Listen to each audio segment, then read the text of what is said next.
ना चाहते हुए भी कोई काम कर ले तो फिर भी उसका बहुत बड़ा उसको अजर मिलता। एक बस्ती के अंदर चोरी हो गई, अब तो बहर सुकून है लेकिन चोरियां बहुत होती रहती है। बस्ती के अंदर चोरी हो गई और जब चोरी की ना तो बस्ती वालों की आंख खुल गई, घर वाले की आंख खुल गई, देखा तो कहा था यार चोरी हो गई। इसने जब शोर मचाया तो तमाम महल्ले वाले जा गए, चोरों का पीछा करने लगे। जब चोर भागे तो भागते भागते चोरों के जो हाकिम था, जो चोरों का सरदार था, उसने कहा था कि चलो ऐसा करते हैं, अगर हम भागेंगे तो हमसे भागा नहीं जाएगा, पूरी बस्ती जाग चुकी है, हम पकड़े जाएंगे और हमारा हश्र बुरा होगा, हम पकड़े जाएंगे।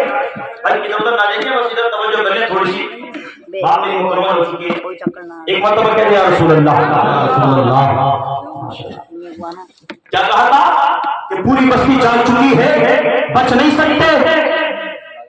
तो कहा था फिर क्या किया जाए? कहा था एक काम करते हैं, मस्जिद में चलते हैं, रात वक्त चोरी कर चुके हैं मस्जिद में, बोले क्या करते हैं, मस्जिद में चलते हैं।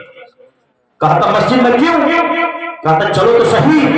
मस्जिद में गए, जाने के बाद में अदब के साथ नियत बांधी, खड़े हो गए, नियत बांधी खड़े हो गए। पता उन्हें कुछ था नहीं कि हम क्या कर रहे हैं क्या नहीं कर रहे, क्योंकि वो तो दिन रात चोरी में मस्त रहा करते थे, वो तो दुनियादारी में खो चुके थे।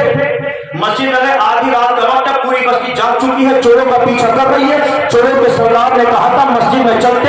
मस्जिद में गए, सबके सामने नियत बांधी, अल्लाह होकर कहकर हाथों को बांध करके खड़े हो गए।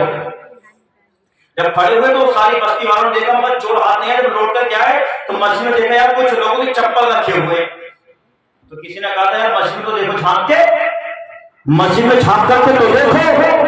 जब मस्जिद में झांक कर देखा ना तो चंद लोग नमाज पढ़ रहे हैं, तो उनमें से किसी ने कहा था यही चोर है, किसी ने कहा था कि यही चोर है, तो उनमें से किसी ने कहा था देखता नहीं बेवकूफ है, ये चोर दिखाई दे रहा है, ये तो अल्लाह के कोई नेक बंदे तहज्जुद की नमाज पढ़ रहा है, दिखाई नहीं देता, ये तुझे चोर दिखाई देते हैं, ये तो अल्लाह के बंदे तहज्जुद की नमाज पढ़ रहे हैं। और जो नमाज पढ़ रहे थे उन्होंने असलियत नहीं की थी, उन्हें तो पता भी नहीं था तहज्जुद होती क्या है, उन्हें तो नमाज का रोजे का दीदारी का पता भी नहीं था, नाम के मुसलमान थे।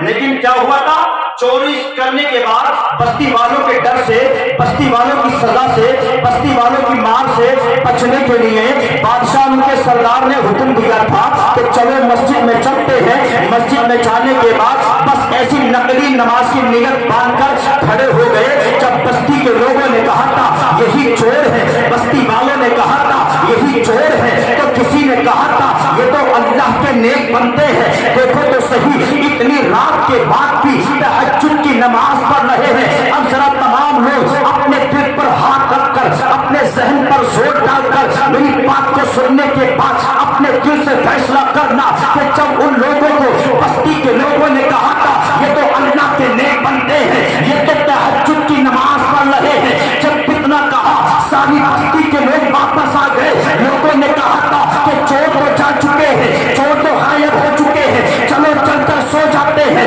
जब सारी बस्ती सो गई, सारी बस्ती आराम करने लगी, उन्होंने नियत को तोड़ा। नियत को तोड़ने के बाद चोरों के सरदार ने कहा था, चोरों के गुरु ने कहा था ओ लोगों तुम तो चाहो करो, तुम्हारा दिल जो चाहे करे, मगर मैं आज सच्चे दिल से तौबा करता हूँ, अपने रब की बारगाह में इस्तग़फ़ार करता हूँ, तमाम तौबा करता हूँ, तमाम गुनाहों से पास आता हूँ। तब साथियों ने कहा था ओ बाबा मेरे सरदार, ओ हमारे हाकिम, तौबा करने की बात क्या है, वजह क्या है, तौबा क्यों करना चाहता है? तब उस सरदार ने कहा था देखते नहीं हो कि जब नकली नमाज पढ़ने की बिना पर दुनिया की सजा से बच सकते हैं, जमला जुमला सुने, जहन हासिल रखे। उसने कहा था कि जब नकली नमाज पढ़ने की बिना पर दुनिया की सजा से बच सकते हैं, अगर हम तौबा करके सच्चे दिल से अपने रब की बारगाह में अपना सर झुकाएंगे, सजदा करेंगे, असली नमाज पढ़ेंगे, तो जहन्नम की आग से भी मौला हमें बचा देगा। जहन्नम की आग से भी हमारा रब हमें बचा देगा। नकली नमाज से, नमाज की नकल करने से दुनियावी सख्ती, दुनियावी सजा से बच सकते हैं।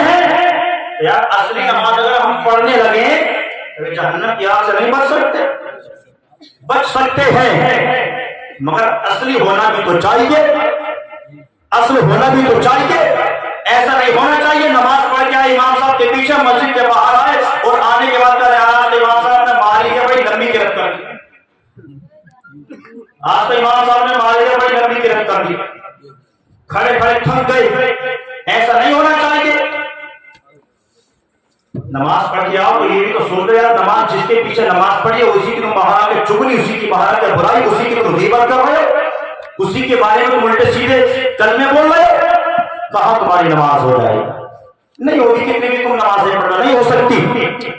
امام کا معنی, امام کا مطلب کیا ہے؟ امام کا مطلب یہی ہے کہ تم نے اس کے پیچھے نیت باندھی تو اسے تم نے اپنے لیے سب سے افضل سمجھا, سب سے افضل. اور جب سب سے افضل سمجھو گے تبھی نماز ہوگی.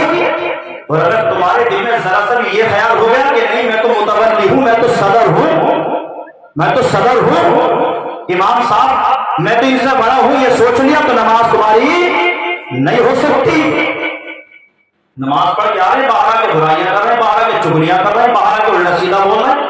اللہ کے بندے, کیسی سوچ ہم نے پیدا کر لی, کیسی ذہنیت ہم نے بنا لی. میرے سرکار یہاں ہم تو ایسے غوث کے ماننے والے ہیں کہ جنہوں نے 15 سال متواتر ایک ٹانگ پر کھڑے ہو کر پورا قرآن پڑھتے تھے, پورا قرآن پڑھتے تھے. اور آج رمضان کے مہینے میں اگر 2 پارے حافظ پڑھتے تو آج سب غائب ہو جاتے. جو بچتے وہ نماز کے بعد دونوں کو گھیر لیتے, کلاس لگاتے تھے, بولے آج ہی پڑھ دو سارا, آج ہی پڑھ دو سارا. میرے دوستوں 15 سال تک لگاتار ایک ٹانگ پر کھڑے ہو کر قرآن پڑھتے چلے گئے. یار کم سے کم ایسا حوصلہ اور ایسا جذبہ پیدا تو کرو, تب دیکھنا تمہارے حال, تمہاری شان کیا ہوگی. تمہاری شان یہی ہوگی جس راستے سے گزر جاؤ گے ہر ایک انسان تمہیں دیکھ کر کے تمہارا ادب اور احترام کرتا ہوا نظر آئے. توحید کے نعروں سے دنیا کو ہلا دیں گے, اسلام کی عظمت پہ ہم جان لٹا دیں گے.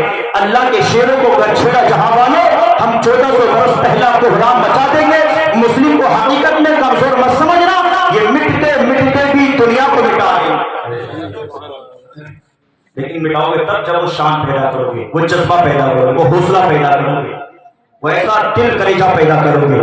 آج ہم بہت نام کے مسلمان تو ہیں, ہم نام کے مسلمان تو بہت بن چکے ہیں, مگر کام کے مسلمان نہیں ہیں. یار کام کے مسلمان بھی بنو. جب کام کے مسلمان بن جاؤ گے تو انشاءاللہ دنیا تو دنیا, آخرت بھی تمہاری سمجھ جائے گی, تمہاری زندگی بھی سمجھ جائے گی, موت بھی سمجھ جائے گی, تمہاری قبر بھی سمجھ جائے گی, تمہاری حشر بھی سمجھ جائے گی. اس لیے اللہ کے محترم کام کے نہیں, کام کے بھی بن کر کے دکھاؤ. اور جو نام کا ہوتا تو نام والوں کا نام نہ رہا ہے نہ رہ سکتا ہے. انسان دنیا میں وہی عمل ہوتا ہے جو دنیا میں تقوی و پرہیزگاری اختیار کر کے جاتا ہے. بظاہر وہ مر تو جاتا مگر مر کے وہ قبرستان نہیں پہنچتا, لوگوں کے دلوں میں پہنچ جاتا. اور جو لوگوں کے دلوں میں پہنچتا وہ کبھی مرتا نہیں ہے, ہمیشہ وہ امر رہتا ہے. جب جب بات ہوتی ہے تو اس کا لوگ ذکر کر رہے ہیں, لوگ اس کو یاد کر لیتے ہیں, لوگ اس کا نام لے لیتے ہیں. 1 گھنٹہ پورا مجھے ہو چکا ہے, آپ حضرات بور تو نہیں ہو رہے ہیں؟ ارے ماشاءاللہ بڑی تیز آواز نکلی. ان مریضوں کا کیا کیا جائے؟ ایسا نسخہ بتا دیا جائے جس کا کوئی دوا اثر نہ کرے, آب زمزم پلا دیا جائے. اب تو ذرا مسکرا کر کے سنا دیا جائے, یا رسول اللہ. یہ پیچھے والے بھی ہماری ہیں کیا؟ اگر یہ بھی ہماری ہیں, اپنے ہیں, تو بھی بولتے سبحان اللہ. ماشاءاللہ. اب گھبرائیں, میری بات مکمل ہو چکی ہے. اللہ کا قرآن کہتا ہے وَأَتِمُّ الْحَجَّ وَالْعُمْرَةَ لِلَّهِ, حج کرو یا عمرہ کرو, لیکن کرو صرف اللہ کے لیے, صرف اللہ کے لیے, کسی اور کے لیے نہیں. بس یہ آخری بات ہے اس میں. لیکن اس میں ایک بات اور میں آپ کو بتاؤں, جب لوگ حج کر کے واپس آتے ہیں نا تو لوگ یہ اگر یہ سوچیں کہ ہمارا حج قبول ہوا یا نہیں ہوا, ہوا یا نہیں ہوا, پہچان کیسے ہوگی؟ پہچان بھی تو ہونا چاہیے کہ اس کا حج قبول ہوا نہیں ہوا, پہچان کیسے ہوگی؟